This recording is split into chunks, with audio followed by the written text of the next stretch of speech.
We are live again. This is Josiah. I'm back here with another section of Each One Teach One. Today, I am going to talk about something that is bothering me. I wasn't even supposed to be given this to be streaming right now live because I'm a little under the weather and everything. But however, because of the thought that came in, I needed to let you guys know what this is. So I was thinking out loud and I looked at the whole scenario with the China in Africa. And I'm looking at it and I'm researching and getting some information put together. And I came out with the conclusion that the sole purpose, the Chinese sole purpose in Africa is to colonize Africa or conquer Africa. Bottom line, and I'll give you my point. The reason why I say this. So based on the information I gathered online, I did a thorough research and spent some time doing this. So the point is, the thing is, how are they doing this? How are they carrying out this plan to conquer these people a second time? This time, they're doing it in a very suave way, in a very smooth, nice way, because they know the big brother is on the other end. They want to find a way to justify their actions of what they were doing. So the way I think that they're doing this is they give loans for infrastructure because they know that first Africans think they need it or Africa really needs it, and then the West ain't gonna do nothing about that. They have no plan to build such infrastructure in Africa for reason very well known to many people. So let's leave it at that.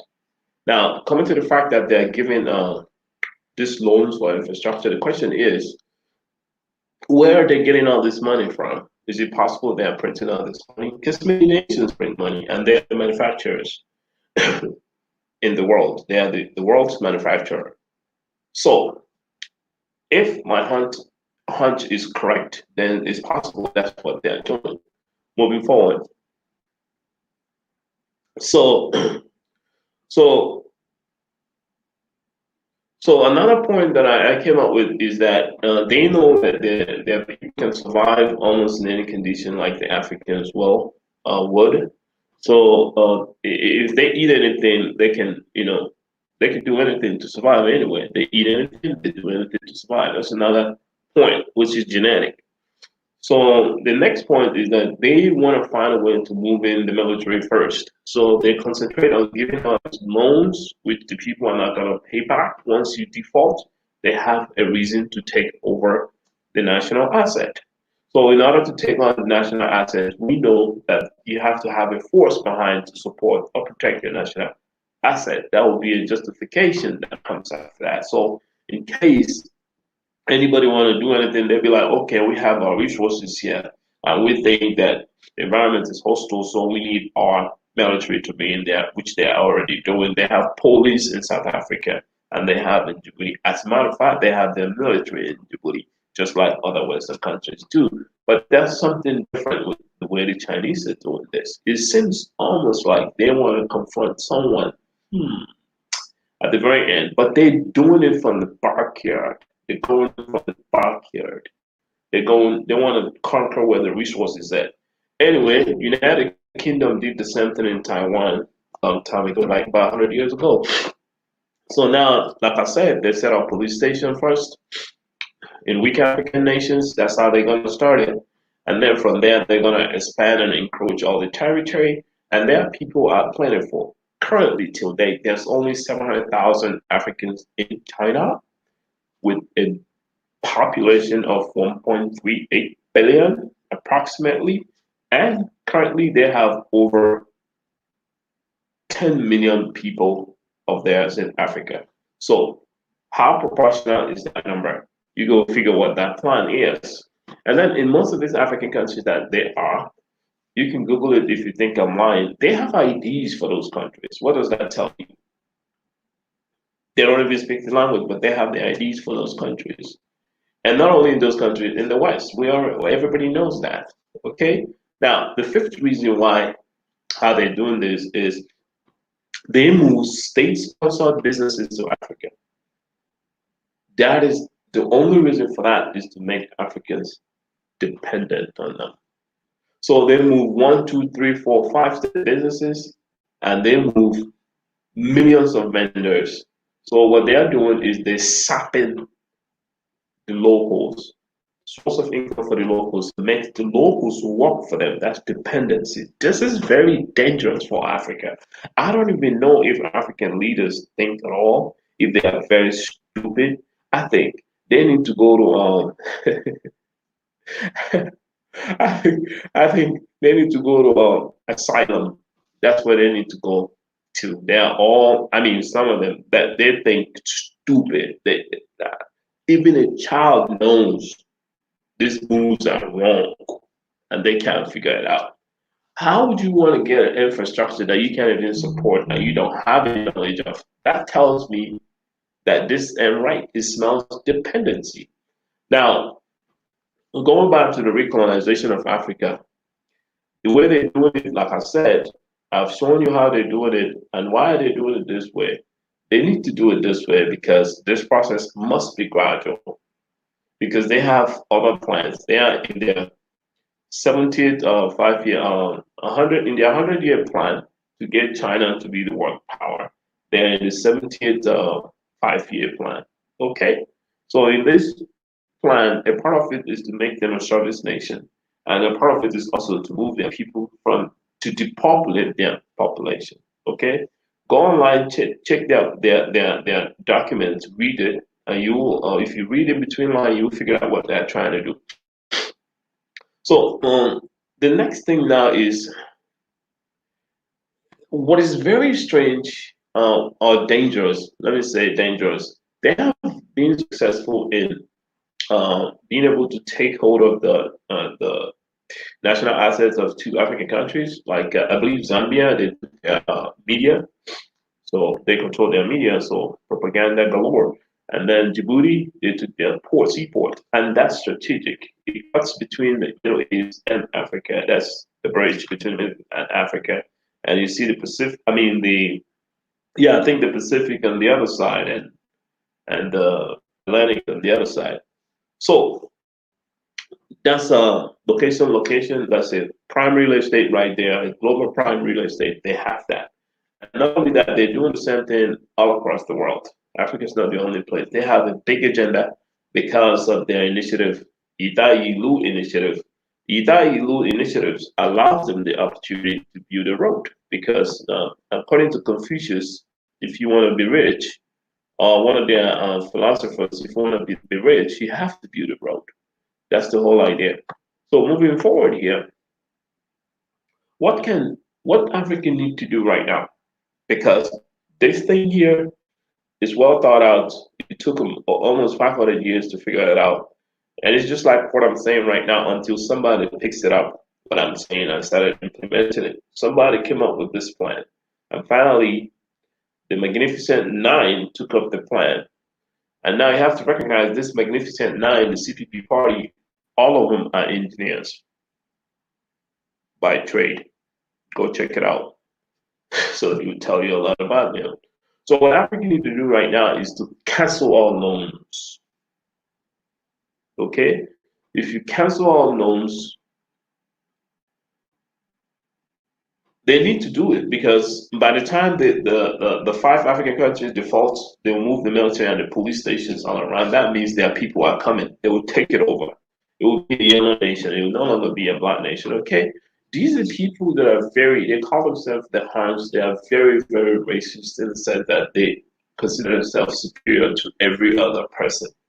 Okay, for them to allow a mixing, opening of their doors, that means they have an agenda. They felt like they have the power and the technology to take over. Right? So there's a reason why people should stand against this move. All right. So what Africa need to do right now is to cancel out the loans. It makes no sense to buy technology you cannot support for yourself. You have to be patient with for your time and call the diaspora back to Africa and give them immediate citizenship. Listen to my words. Give the diaspora immediate citizenship. These people have a lot of experience in their repertoire. They know how to stand against external forces because they've been dealing with external forces for a long time. All right. So stop taking loans. Number three, you have to stop taking loans. Okay? You have to trade in knowledge bases with China. What I mean by that is if you need engineers trained, they train them on the market value. You pay them. Either you pay them with resources on the market value, they move on, you move on your own. Don't get them in your house. It's a wrong idea to get them inside and call them your brother or your sister. No, no, it doesn't apply because they are not. They're only a brother to the money they come looking for and the resources they come looking for. It is so sad that Africans are cutting down their 1,000-year plants and trees just to give it to these people. This is a wrong move. You're destroying the continent. Okay? You have to give them natural resources on market value for whatever training that you need from them. Do not rely on external forces to build things that you need in your home because you need to know what is in your home. An outsider shouldn't know that. It's sacred to you. Okay? Now, number four, the diaspora has the education, they have the capability and the technology. They should be given, forced to refuse right to build anything in Africa. Number five, do not let them in like the way it is right now. No, you have to vet them out because what they're doing, they're sending their criminals to Africa. Okay, that's a part of sentence. Google it and find it out. All the countries in the past we know did it.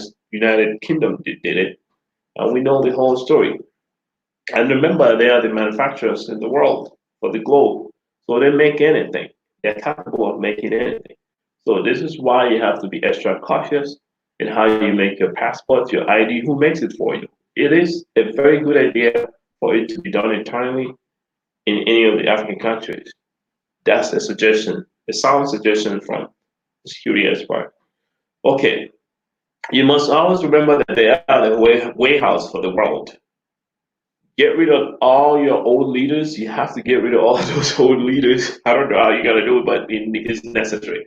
If you must survive, you must get rid of them because they sell you out. They don't understand the new era, the new world order, and they don't understand that we're cutting over to digital era where software is gonna be doing amazing stuff. Some might argue that software is not gonna hold any water in changing the world as much as we anticipate, but they're wrong. Elon Musk is right, and Jack Ma is also right. So why is China doing this, taking this move in a gradual process? That's the question we should ask.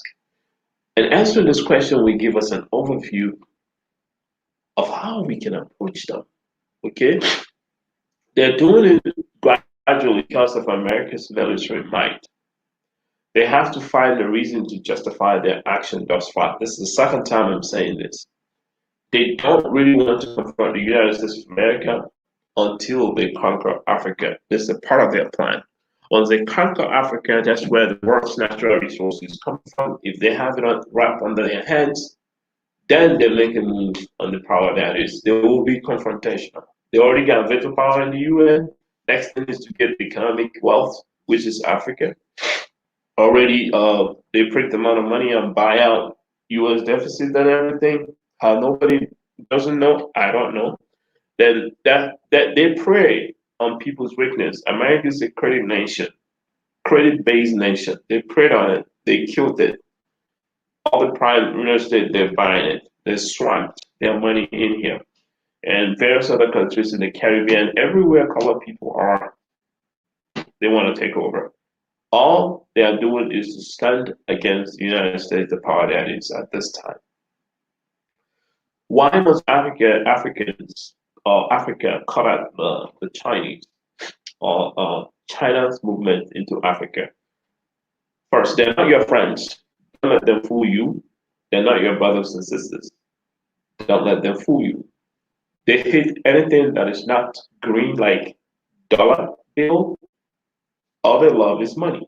They also hate Africans because they gave Africa a very bad name. Do you know what they call Africa? Fatal. Do you know what they call America? the wealthy nation, and then they call Africa failure, somewhere where nothing good comes from, or poor place. Now they want to conquer the poor place. So I'm just trying to give you the psyche, the idea to understand what's going on. All right. Now, number three reason is they are non-conformist. They don't align with anything, laws, anything. I don't care what it is, except theirs. I don't care what you set up or you have out there. They're not going to align with it. It's only theirs that they know. Now, number four, they need Africa's resources, and they will do anything to get it, and including giving you lots of loans with the purpose that, or with the intent that you will never pay back, and in return they take your national asset, which are natural resources. That's their plan in taking over Africa. They're using the weakness of the Africans to do that, because Africans somehow, the disparity between the rich and the poor is very large, and therefore the rich wants to get richer and then ally with their Western friends, their various bank accounts, and guarantee the life of their children by sending them abroad and doing everything that they need to, even going to the hospital. So they know, the Chinese know that Africa is only a cemetery to the rich, and the rich are the ones that control the poor. And there are too many poor people. So what do? They give them money. Once they give them money, they sell everybody in the state or in the nation. Okay, so resources is where they're coming from. But if Africa can get good leaders, they can easily curb this issue. Okay, as you all know, when money is concerned, everybody owes China anyway. So they're not your friend. Number five, they are there to use you as a tool to stand against the U.S. military might. They already owe them a lot of money. In this case, this makes the United States morally and economically culpable. That's that. So what are the morals and the intelligence in this revelation? What I'm telling you guys to take tip to. Okay, one of the morals is that they are scared of the U.S. At least they are scared of someone, some the superpower in this world. If not, they would have moved swiftly and quickly to take Africa in one single sweeping move. Now, number two is that there's something here for Africa. This means that Africa still have a chance. They can carefully plan an exit by cutting them off from the way they're dealing with them right now. They should change the method, the mode of the dealings with the Chinese. I can tell you that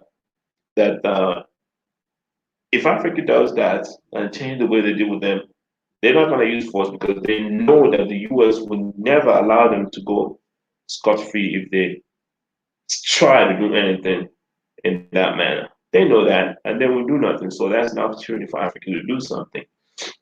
Now, another strong, powerful move that Africa can do is called a power move, is to unite. If Africa can unite, that means all their loans are gone bye-bye. So they have to come up with another way. It's going to be a really big monkey wrench in their plan if Africa does unite. Okay, and Africa should also think of using the women to run the future of Africa. Africa is moving into a new era, just like the rest of the world. It's necessary to use the women to run this time, and that will guarantee a win, because Africa is into a digital era. They have population of 70% of their population are under 30, and who's the best person to protect the children if not the mothers? So that's something for us to think about, for everyone listening to think about. And one more thing you have to remember is that the Chinese are very hungry for resources. Remember, 2023 is a very auspicious year for them. They are cutting over, moving their 600 million, the rest of the 600 million poor people from the countryside to the cities, and that's going to make them a service nation moving forward. And this is an advantage for Africa. It's a bargaining chip, because they're going to need workforce for their manufacturing, and they're going to need new manufacturing plants for various things. Because of the damage they've already done in their ecological system, they need to find a fresh territory, and that's Africa. So Africa should be smart enough to know that they are needed. They are the one that's not Africa is not in a rush for anything because Africa is still growing, and Africa has been the way it is for quite some time. And as a matter of fact, it has grown more than we should expect based on the history of Africa because of the colonization and 500 years of slavery to the West and support given to the West. So all these things are not news to us, but I've brought them in a new light for you to think about what I've said. So my point is, why is Africa taking loan from China when in fact they can actually get what they want on their own terms without the loan as a part of the equation? I think Africa needs to be patient. Africa needs to be very patient and move on their own pace. If not, Africa will be lost and China will be the winner. But I hope other world powers are looking and checking things out and weighing their chances. And I think it will be a very terrible day, the day that happens. Again, I'm wrapping this up right now. I really thank you guys for everybody in the audience for listening. I'm gonna wrap it up. This is Josiah again on Each One Teach One. I hope you enjoyed the video. Like always, we're gonna give you the information, whatever little bit I know, I share it with y'all. We hope that you subscribe if you haven't subscribed yet, and that you like the video. Smash the like button and share and share and share. Peace out. Josiah signing out. Each one, teach one.